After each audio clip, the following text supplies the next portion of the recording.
Good afternoon, America.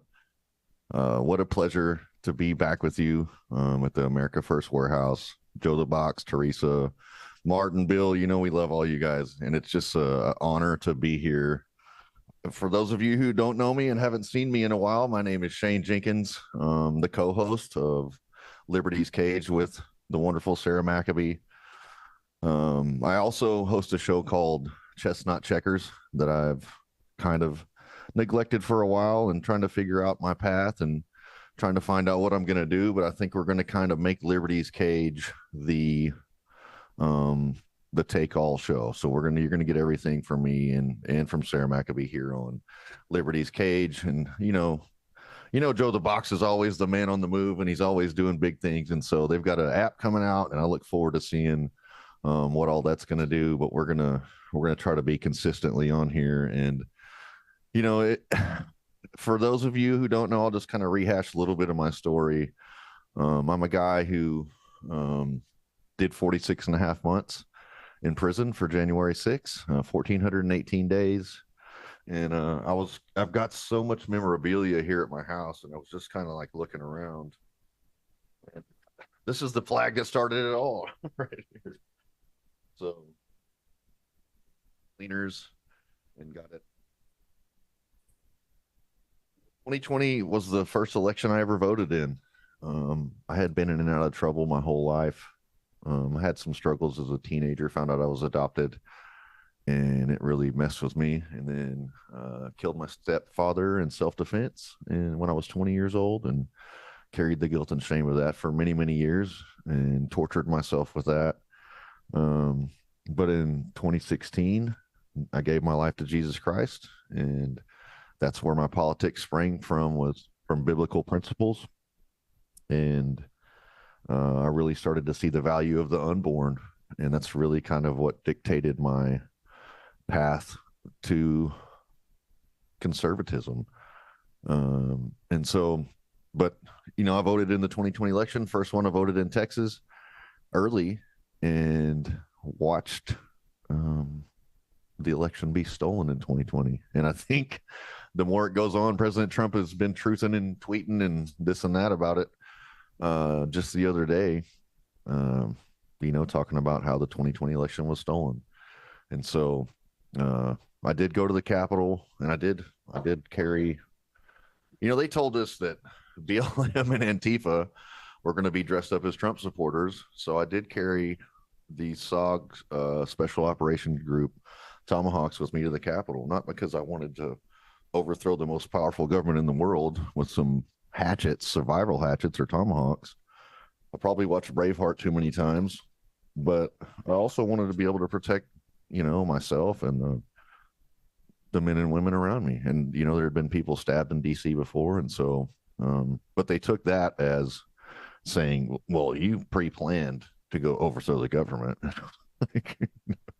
So anyways, but again, my show Chestnut Checkers, we're going to merge this with Liberty's Cage. We're just going to call it Liberty's Cage from now on. But it is my pleasure to work with Miss Sarah Mcabee at Stand in the Gap Foundation. If you guys want to check it out, go to standinthegap.foundation. It has been such a wonderful journey.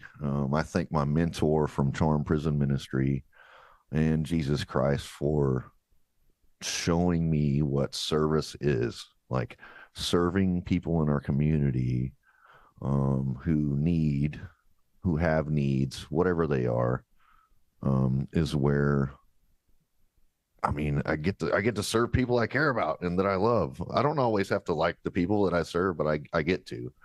And it's a blessing to be able to be a blessing in people's lives, and the American people enable us to do what we do. And so I don't want to just run on, since Sarah, since you're in here, what has it been like? And this is cool because you're my co-host usually, and we interview people together, but I kind of just wanted to bring this back to, and I know I talk too much on the show, but I wanted to just kind of hear, I just kind of wanted to hear your story and hear your heart and hear what Stand in the Gap means to you and hear what the foundation is doing. And so welcome, Mrs. Mcabee.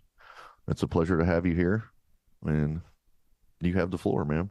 Yeah, thanks for having me on. Stand in the gap, what it means is just truly standing in the gap for people. You look back on your life and the things that you've done, and I can just look back at the leadership that I had and my experience in the corporate world. And, the Lord knows everything. He knows how many hairs are on our head. He knows our entire journey, but we don't. And that's where faith comes in. But seeing how he prepared me from such a young child for truly this moment in time for the federal government to come against my family. And I had an option, for the first year, I really didn't say anything. I was quiet. I had a job in the corporate world, a very good job in the entertainment industry, and that's a very liberal field. And so I just felt like I really couldn't say anything. And then it was about a year into it where I just decided, you know what, I can't not say anything anymore because nobody was coming to save y'all. And I felt like the Lord had prepared me for the journey, unbeknownst to me. And it became very apparent after speaking out. We can talk about the real J6 and standing in the gap and stuff, but it just became apparent that needs were not being met in the community. And I'm just the type of person, roll up your sleeves and get it done. You don't wait on anybody else around you. And that's really where all of this stemmed from, not knowing that, hopeful that you all would receive pardons, but preparing for the long run if that didn't happen. And now really just trying to get your all's life back on track and going back to stand in the gap. It wasn't, yes, it was started out of January 6th, but we knew that that wasn't the end goal. I mean, we have a broken justice system in America to the point that 2 weeks ago, we received a call from somebody who had nothing to do with January 6th that was overcharged and overpunished, that was awaiting potentially either life in prison or the death penalty, and just trying to talk to his parents and, the issues that was in the trial that they allowed and they shouldn't have allowed, and all the things. They just don't care about the family. And he's from New Jersey, yet it's all happening in Florida, and just the injustice that's happening. And I think that I was talking to somebody last night about all of this. And through this journey and the research, I've learned that 1 in 4 Americans are affected by this incarceration system, whether it's county, state, city, or federal. And we've always said if we start with the feds, it's the biggest thing. If we start with the feds, we can take it down to the state level, take it down to the county level, because bad things happen to good people. Good people make bad decisions, but they shouldn't have to live with that for the rest of their lives. No, I completely agree. And um, you're talking about this, and it really it takes me back. It makes me think about um this journey that we've been on. And like you sent me these notes for the show, and I'm looking at like this has been I don't know how long we've been out, 9 months now, 10 months, but it has been like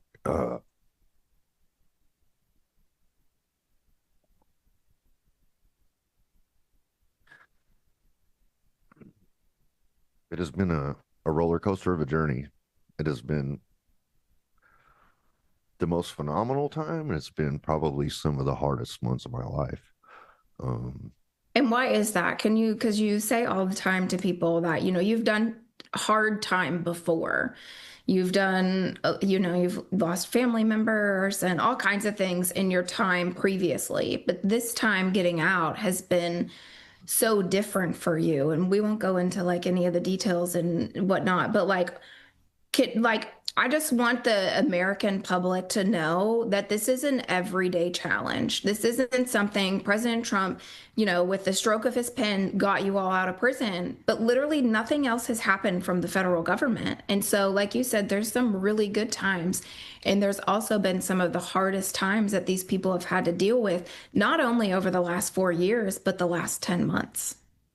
I mean, I'm just sitting here thinking about like we've got this card with the pardon the 14, the people who haven't been pardoned that have only been commuted. And I'm looking at these faces, and many of these faces I did like months and months and months and years in a probably like, I don't know how big room in the DC jail with.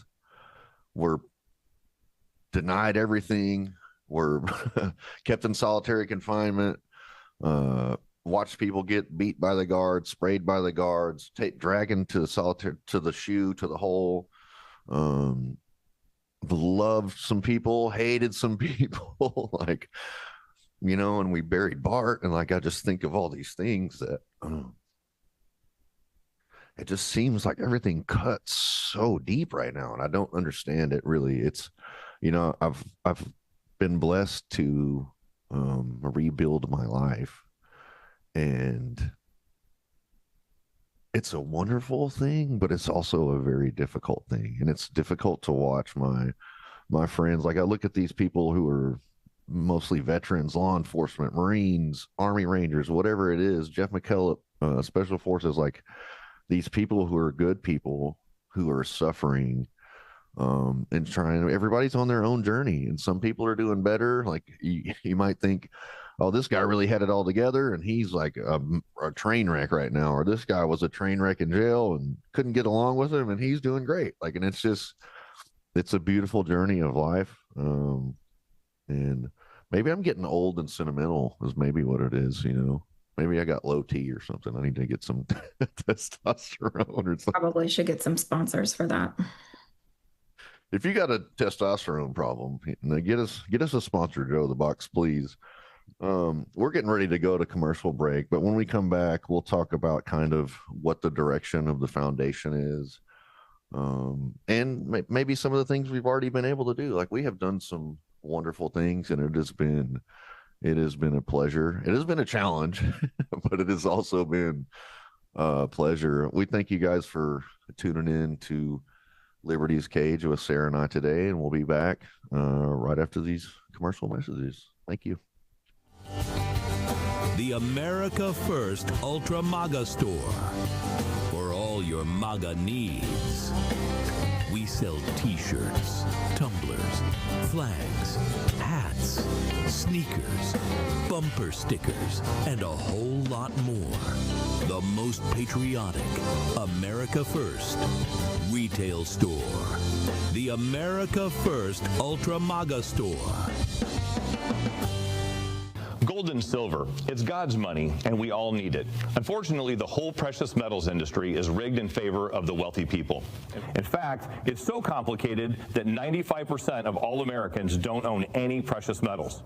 What the industry needed was a way for us to buy fractional units of precious metals, get free storage in a secure vault, have them insured, take physical possession of the metals, or instantaneously liquidate the assets at one of the highest buyback prices in the industry. Well, now there is. It's called a sound money account, and everybody needs one. With a membership, you can start buying gold and silver with as little as $1. Now that fits everyone's budget. Also, our members can gift gold and silver between each other in our Sound Money accounts. What a great way to pass on generational wealth. You'll be able to rest easier knowing you have the security and flexibility found in having your very own Sound Money account. Please scan the QR code or go to tafwsoundmoney.com to learn more. The America First Warehouse wants every American to have access to owning their very own precious metals.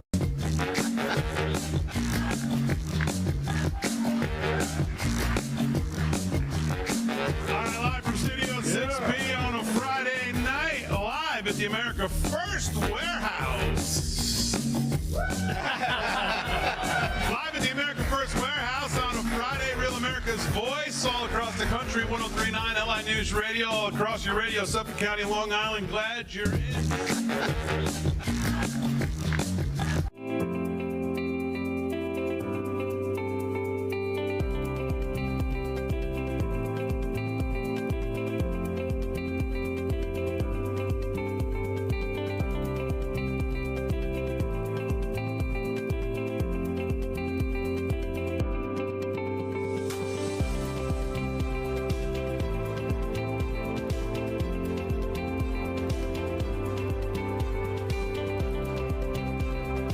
America First Warehouse was really the most patriotic venue that you can ever imagine. We wanted to build something for people to be able to come to and feel so comfortable and so relaxed, because there is nothing out there like it. We give an opportunity for people to really feel good about themselves and about this great country.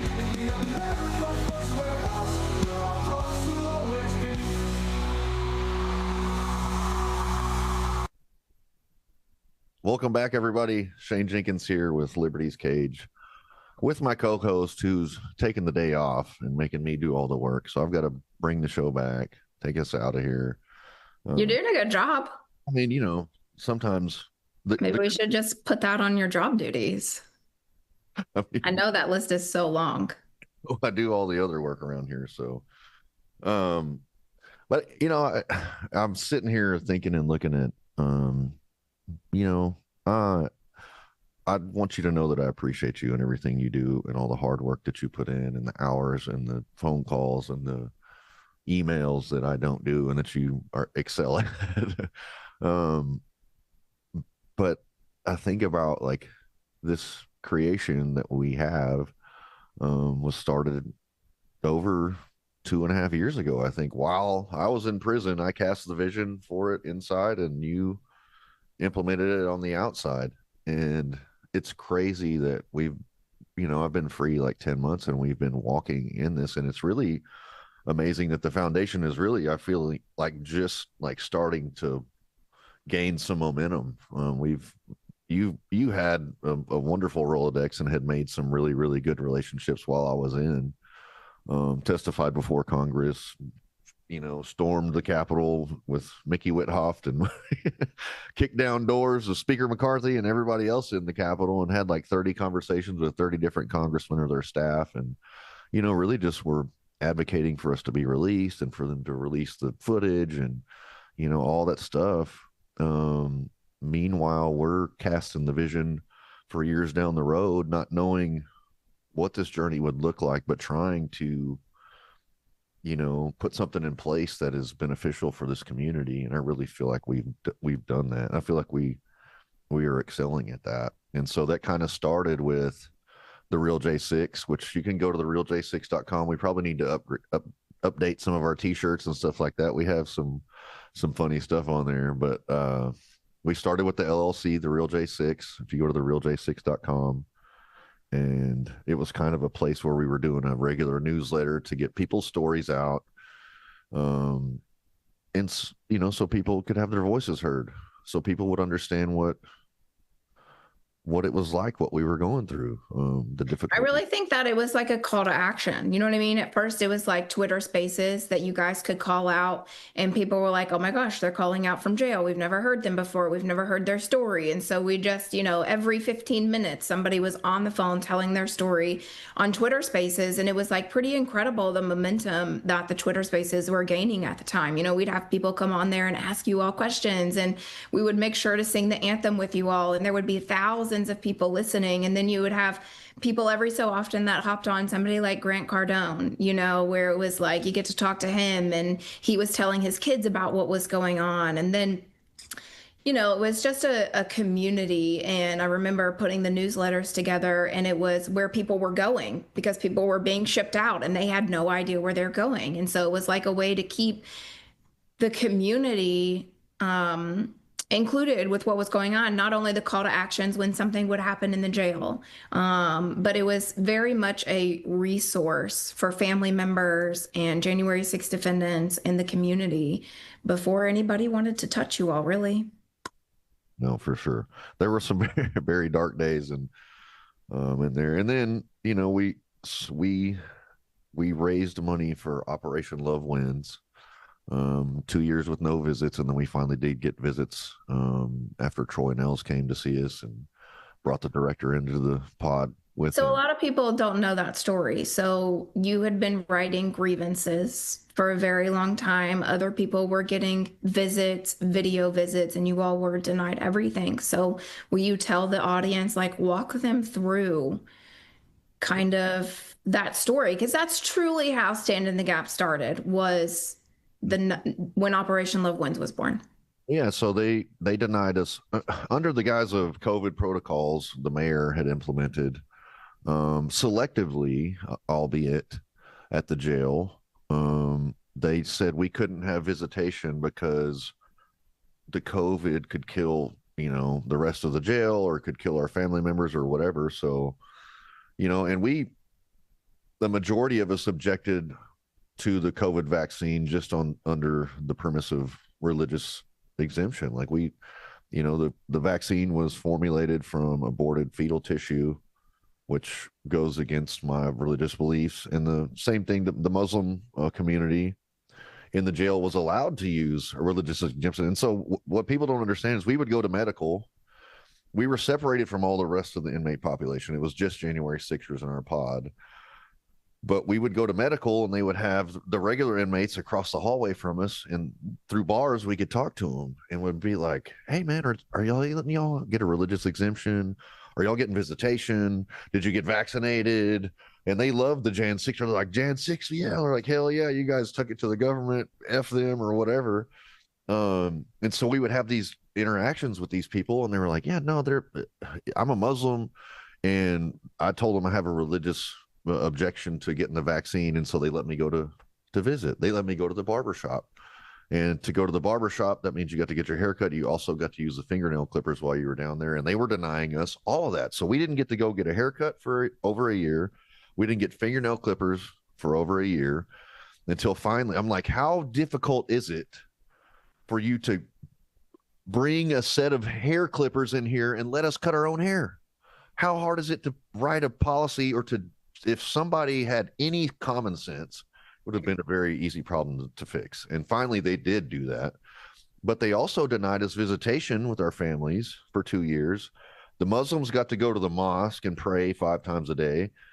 But we didn't get to go to the chapel. We didn't get to go talk to a pastor or a prayer, a volunteer, whatever, a priest, whatever, version of Christianity they were. And you didn't get to see your family.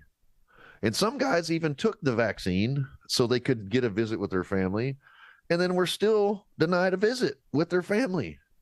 Because it wasn't about the vaccine. It was about, these guys are January 6 guys. They're domestic terrorists. They're a majority white people in an all-black jail with an all-black staff, and mostly in a 97% Biden voting district. And so the anti-fascist people were acting like fascist tyrants in oppressing the January 6 people, which is crazy to think about, because they're so, we're a community of who accepts everybody. Well, no, you don't. But so Troy Nels came to the jail. We had Louis Gohmert and Marjorie Taylor Greene came to the jail. And man, I'll never forget. That was a moment of, they signed my Bible. It's over there. They had Louis Gohmert and Marjorie Taylor Greene, but they came in. It was like 8:30 at night, and it had been a long year, man. And I just remember, I remember some guys crying, and I remember some guys cheering. I remember some guys clapping. Some guys were chanting USA, USA. And it was like we were hostages. We were. And it was like somebody finally was here to save us. You know what I mean? To help us, to hear what the hell we've been going through, like to face, like hear us. And it did help. They wrote that document. I can't remember what the name of it was. Cruel and unusual punishment. Yeah. Unusually cruel punishment or something. Cruel and unusual, yeah. And Louis Gohmert's a former federal judge. And so that was the first visit. And then Troy Nels came. And he's actually a congressman from right here, close to where I am in Houston, in Fort Bend County. He used to be a sheriff there for 8 years. So he came to the jail under the premise of, hey, I was the sheriff of a county, ran a jail for 8 years, no protocols and so we just laid it out to him. We haven't. But mind you, he and his staffers had done the work prior to as well. They were making phone calls to individuals on Freedom Corner, family members. So they knew when they walked in there that it was going to smell like bleach, that the guards were going to lie to them and say that they were allowing things that they weren't allowing. And so they really came in to get answers. But I give props to Nels and his staffers for really doing the work. I mean, there was weeks leading up to him actually coming to the facility with tons of phone calls. These are the grievances, where they knew what they were walking into. I didn't know this till right now, till you said that. Yeah. But you guys are out there fighting and doing the work out there. So, but he comes in and he's like, so we're like, we haven't had visits in 2 years. And he turns to the director and he says, you're telling me that you have denied these people visits for 2 years? And the director's like, well, I've only been back a year or whatever. And so you've been here a year and you haven't given any one of these people the ability to visit with their family. No. Then we're like, well, religious services. You haven't let these guys go to the chapel. You haven't let them receive communion. You haven't. Well, no, because COVID, blah, blah, blah, whatever. So you can't bring communion down here. You can't bring a pastor down here. You can't bring a volunteer in here to have a Bible study or to have a group. And we were having Bible studies of our own. I was blessed to lead the Bible study in there with Julian Cater and other people. Kelly Meggs, kind of, we would gather people and have our own Bible studies, but still, like, to deny us the ability to have access to that, it was cruel. And so the very next weekend we got visits, and then we're fixing to have to go to commercial break, but we saw that people had been locked up for 2 years. Mama bears out there raising baby bears with Papa Bear in jail, and they have one income, and they're, I think about Meggs and his wife and kids and grandkids in Florida. He's 1,000 miles away, been away for 2 years. They don't have the ability to get flights for everybody to take off work or miss school or whatever and come visit them. And so that's really kind of where we stepped in and said, you know what, you named it Operation Love Wins, and it was really your idea, but don't tell anybody. Thanks. Yeah. Take credit for it. But we'll share what else I take credit for that probably Sarah came up with when we come back. We might not, but it's an honor to be here with you all. Joe the Box, Teresa, Martin, Bill, we love you guys. Thank you for having us. We'll be back right after this. Robert Cornicelli doesn't write for attention. In What is White, Cornicelli exposes an uncomfortable truth. Whiteness isn't an identity, it's a weapon, one used to divide us, while the system thrives on guilt and control. It's for everyday Americans ready to push past guilt, question the lies, and reclaim who they are. Proceeds support the Veteran Recovery Coalition, helping veterans rebuild their lives. What is White? Available now. Who broke the television?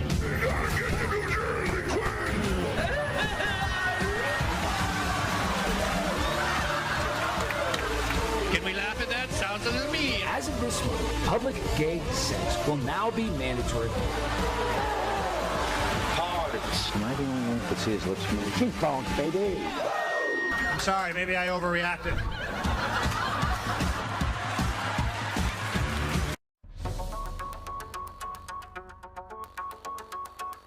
Corporate transfer, fine professional, moving and storage, and inventory management.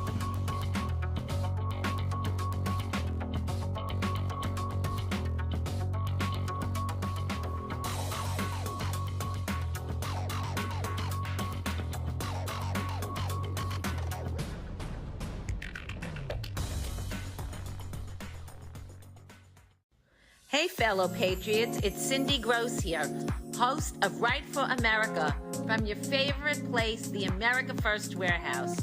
You've seen me show on my show so many products from this country's #1 most patriotic manufacturer with close to 400 products. You need to exchange the products you use in your house to this company and make your dollars count in our country. All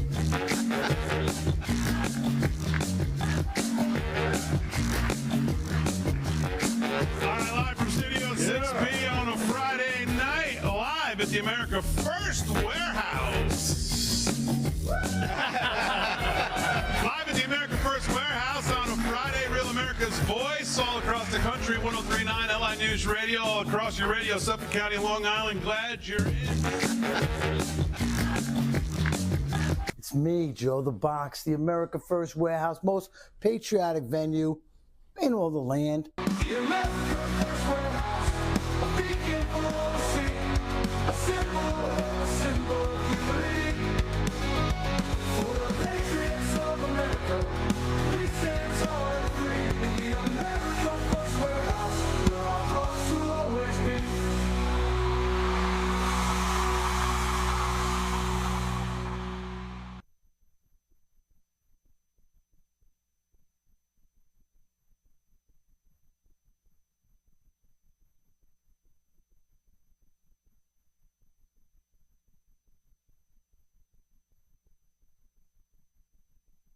corrupt judges, broken families, families torn apart. This isn't justice.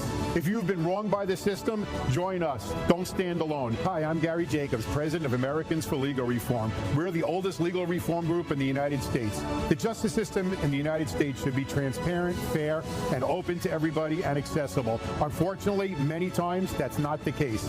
At Americans for Legal Reform, we are here to help. Join the movement. Visit AmericansForLegalReform.com and help reform the system before it fails you.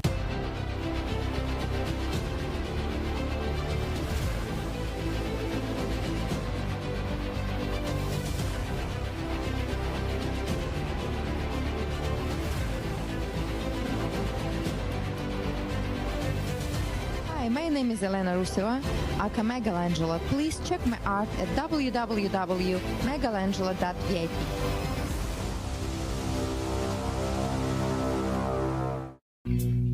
Are you a musician, comedian, actor, filmmaker, or artist who stands for traditional American values? Do you believe in the preservation of our nation, our culture, and our freedoms? If you share our passion for America and want to use your talents to make a difference, we want to hear from you. Our mission is clear. Through the arts, we uphold the principles of freedom, faith, family, and the American spirit. It's time to step up to the mic and make your voices heard. So contact us at AmericanConservativeArtists.com. The Queens Village Republican Club is America's oldest Republican club, founded in 1875. Situated in President Trump's hometown in Queens, New York, we are America First MAGA Republicans, empowering fellow Republicans to get involved in the game of politics at the grassroots level. We host inspiring monthly club meetings on the first Thursday of each month at 8 p.m. For more information, please go to our website at www.qvgop.org.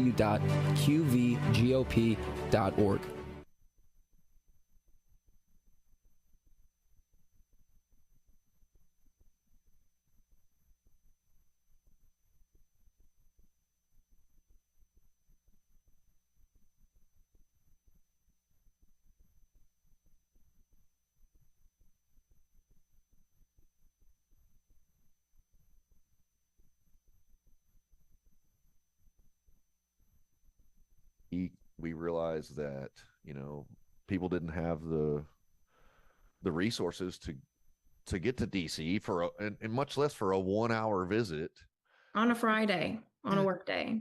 You got to fly in, get a hotel, fly home. Like, parking's not easy. Finding, like, just nothing is easy about DC. Anybody who's been to DC knows it's a cluster. It's a blue city, and it's just not it's dangerous there. It's in a really bad part of town. Like, but we started collecting frequent flyer miles, hotel points. People were donating money to fund air tickets. Also, people were we partnered with a wonderful, I don't know the people's names, but they would say anytime you have people coming that need an Airbnb, just let us know. We'll block out the days and they can stay there.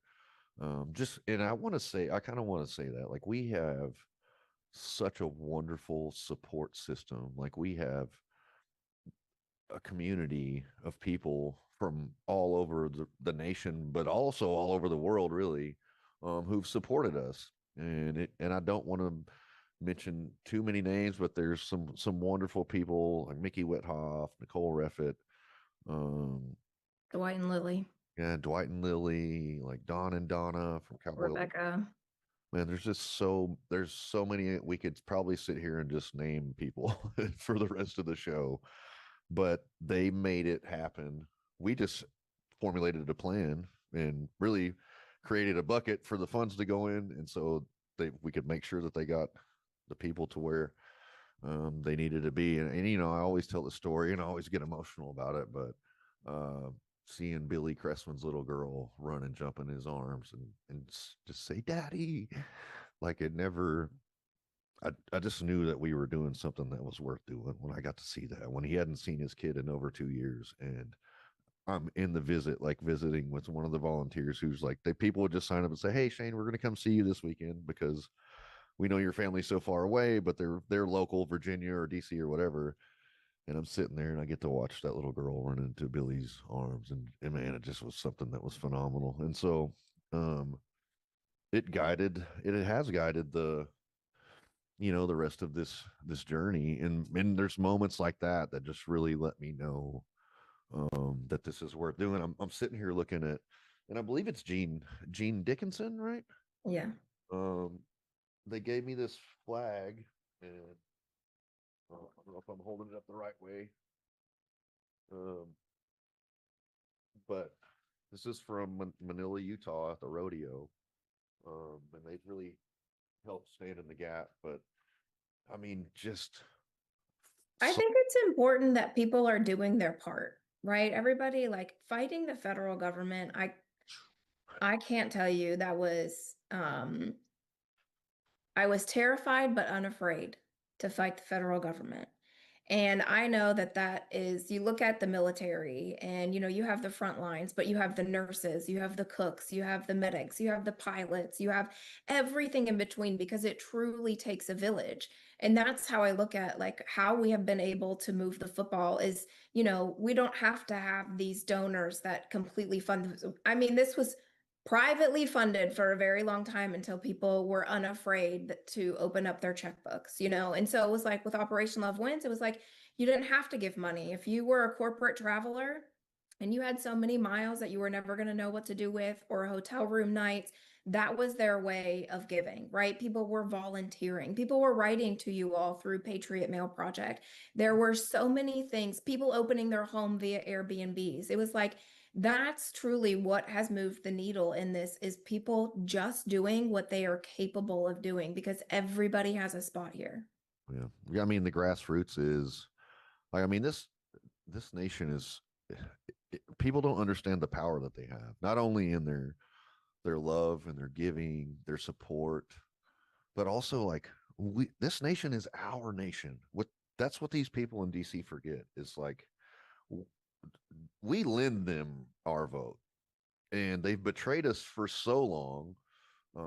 It's time for us to take back the power, and through like you say, it makes so much sense. It was a horrific and terrifying experience, and I still bear the scars of it, but I would do it all over again. And people who support us, and whether it was through a letter or a postcard, remember the people from Virginia that would send us the little American flag postcards? I have them hanging across the banister in here that we hung for 4th of July and C2B. And man, it's just such a freaking awesome thing. Martin, you're going to have to put a clock up because I don't know when we're going to run out of time. So you're going to have to let me know. They'll talk all night, so please put up that clock. We have to do. But we had the pleasure this weekend. What was it? Last week, I guess. Going to, kind of the evolution of Stand in the Gap is the short term. We're going to help January 6 people. That's what we're doing currently. But the long term goal is, and this, listen, donors, all the money you donate now is going to help January 6 people. But the mission for Stand in the Gap in the future is to change legislatively the prison system to help these people enable them to have the opportunity to become the people that would be a pleasure for you to have them next door to you. You know what I mean?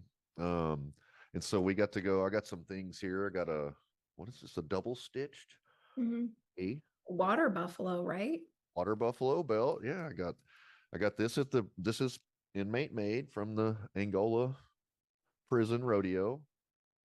I got this wonderful Gulf of America plaque it's probably gonna, it might look good like right there or something. I don't know. It's gonna be here somewhere in the studio. I have so much stuff that I need to hang up.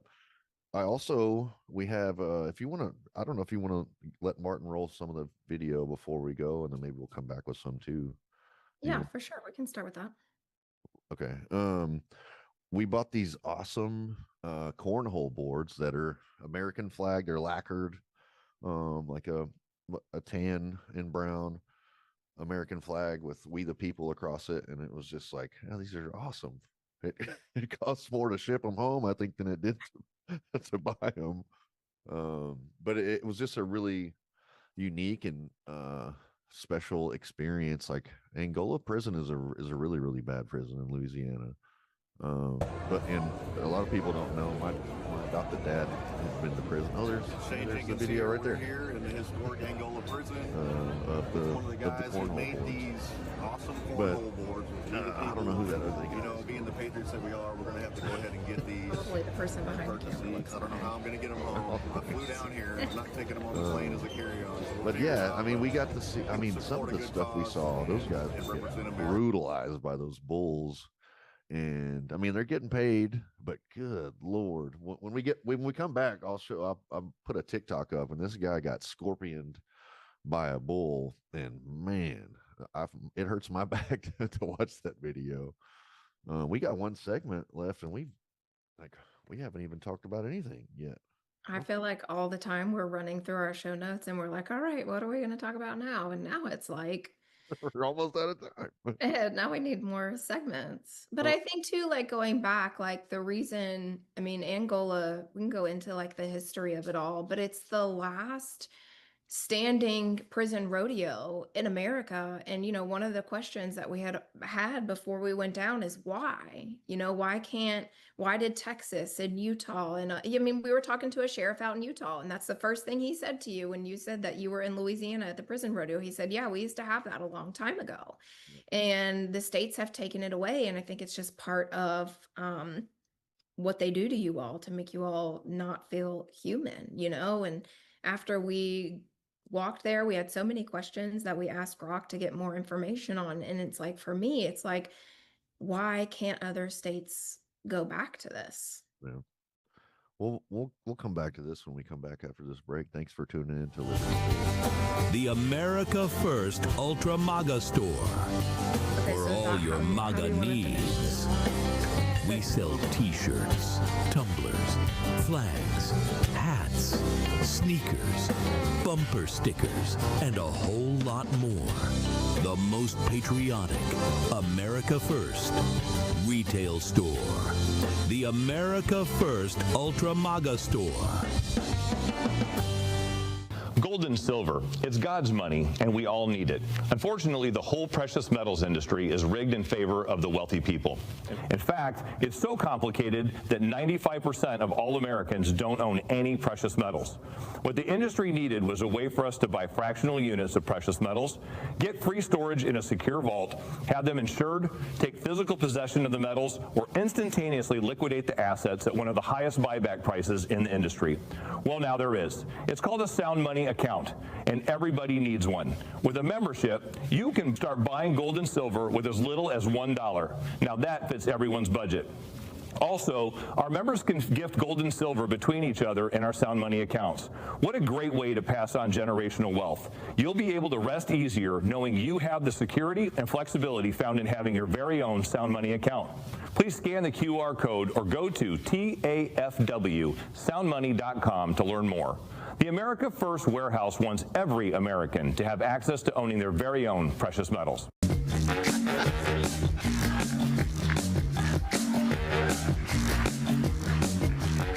Live from Studio 6B on a Friday night, live at the America First Warehouse. Live at the America First Warehouse on a Friday, Real America's Voice, all across the country, 103.9 LI News Radio, all across your radio, Suffolk County, Long Island. Glad you're in.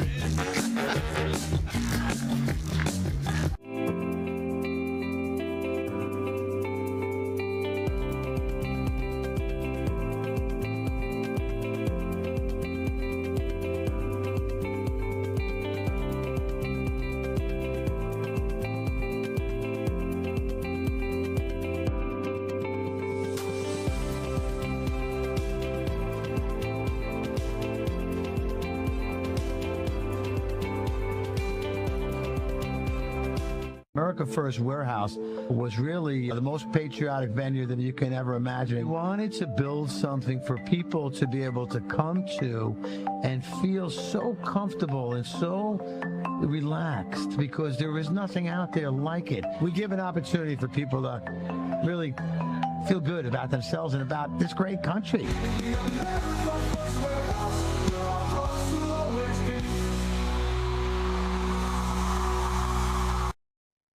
Welcome back to Liberty's Cage with Shane Jenkins and my co-host who has the day off, Sarah Mcabee. Not much of a day off, huh? Right. So a lot of people don't know if Martin. I just wanted to share one other thing from the Angola rodeo. If you guys can roll video or asset number 6 briefly. I don't know if you guys can hear me or not. There's sound This is called convict poker. And the last one to have their hand on the card table is the winner. But here's what happens when you don't take your hands off the card table. This guy gets scorpion. His neck is backwards behind his head. Just like that was crazy. That was hard to watch in person, and it's even harder to watch it on replay slow mo. Yeah. But Jesus talks about people in prison, and he said, "Don't forget the prisoner." And that's just kind of like the next step for me as somebody who's been to prison before January 6th and found Jesus in prison and realized that like there are people worth investing in there, and like it or not, one day like 85% of all those people are getting out of prison. So do you think it's good to have them be the best people they can be?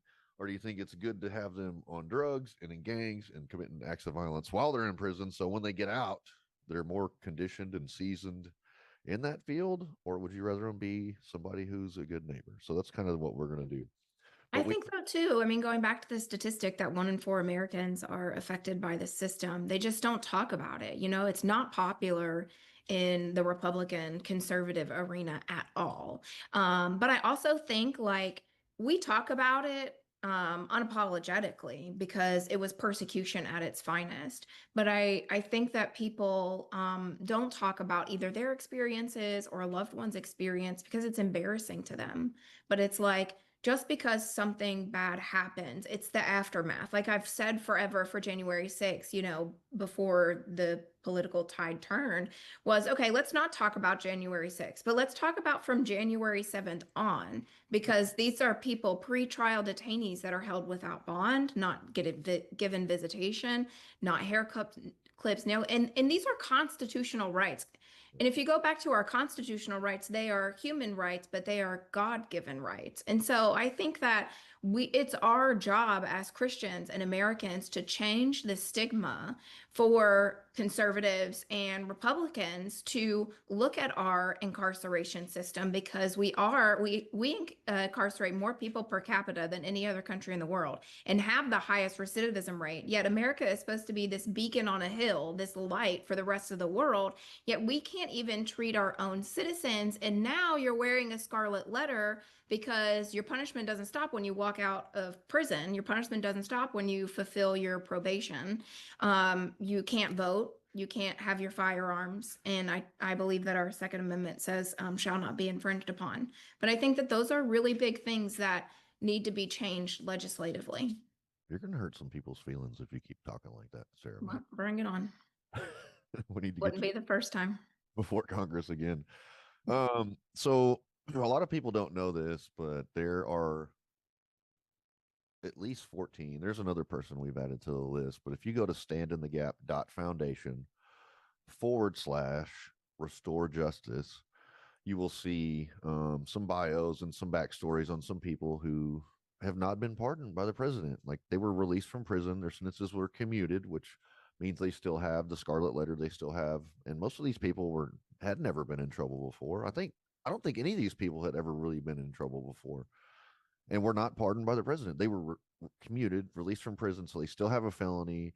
If they're veterans, they're not able to get their VA benefits. Their family members are not able to get their VA benefits, and so that's kind of the next fight for us is we want our people freaking restored. And President Trump, I don't know whether he knows it or not or what's going on with it. If there's some Susie Wiles or whoever it is blocking the road and not giving us access to President Trump, but these people need to be pardoned. And if you go and look at our website, again, that's standinthegap.foundation/restore justice.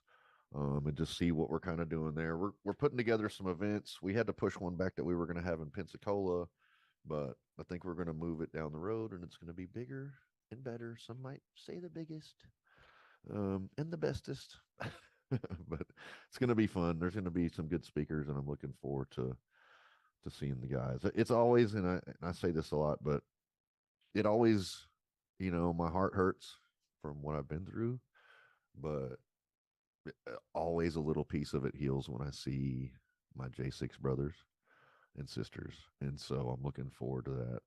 And in that same vein, we have some in the future, the next few days, we're probably going to be releasing some unregularly scheduled shows at the America First Warehouse. We're going to have Stuart Rhodes on, who is kicking off the Oath Keepers again, officially.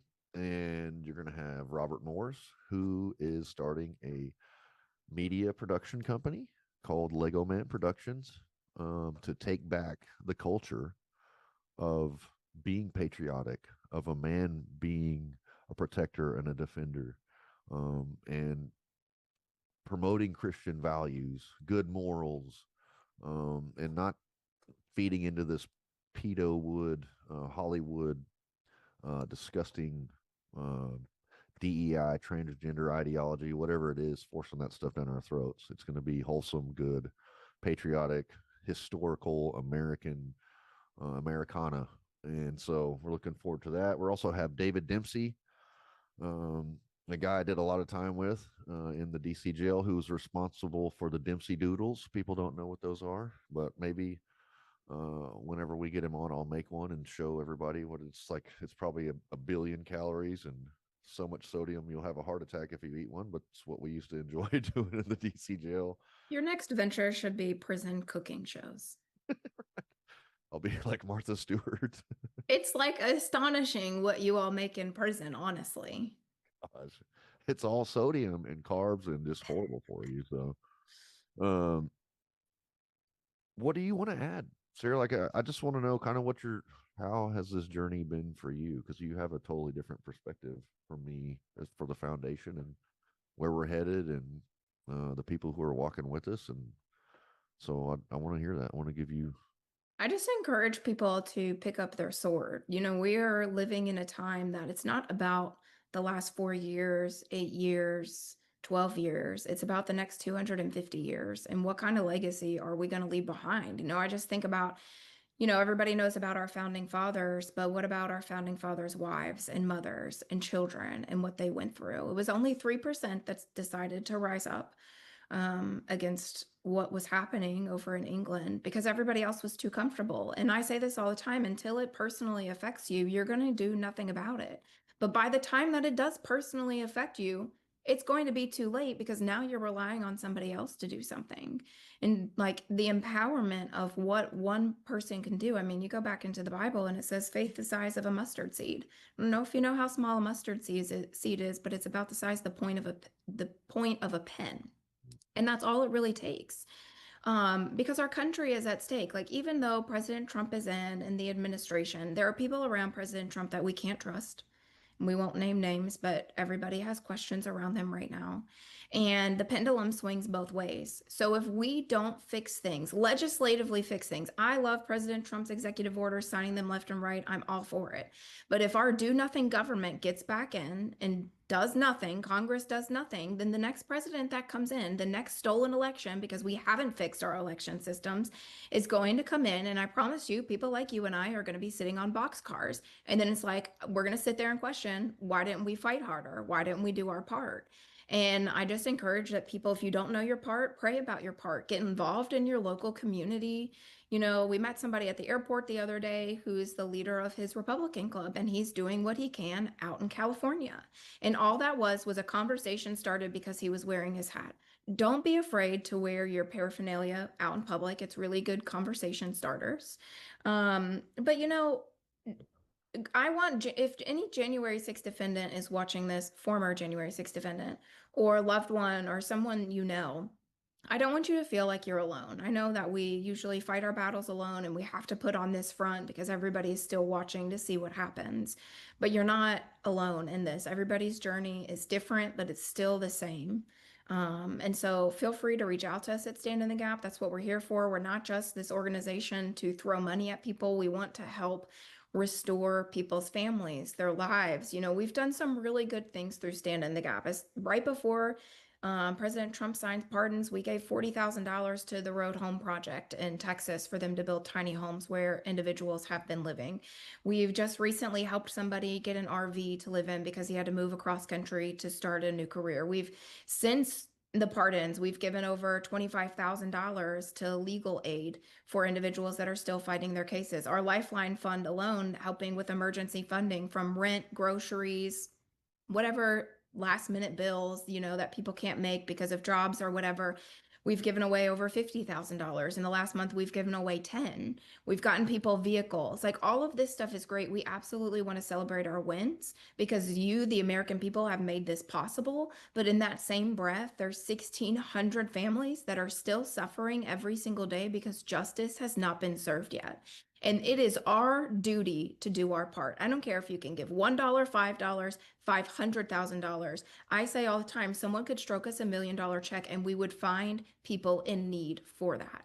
And so I just recommend dig deep down inside, write letters, write your congressman, come up with ideas, reach out to us, volunteer, donate, but do your part because this fight is far from over and we still have a chance of losing our country if we don't pick up the sword and fight. Well, well said. And you used up all the time almost.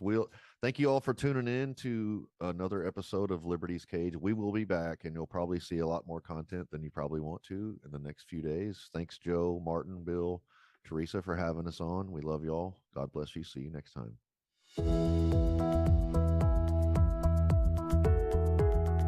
All right. You good? Yeah. I think it went well. I think it went well too. Probably the easiest one ever. I know. And we've talked about this forever, just making it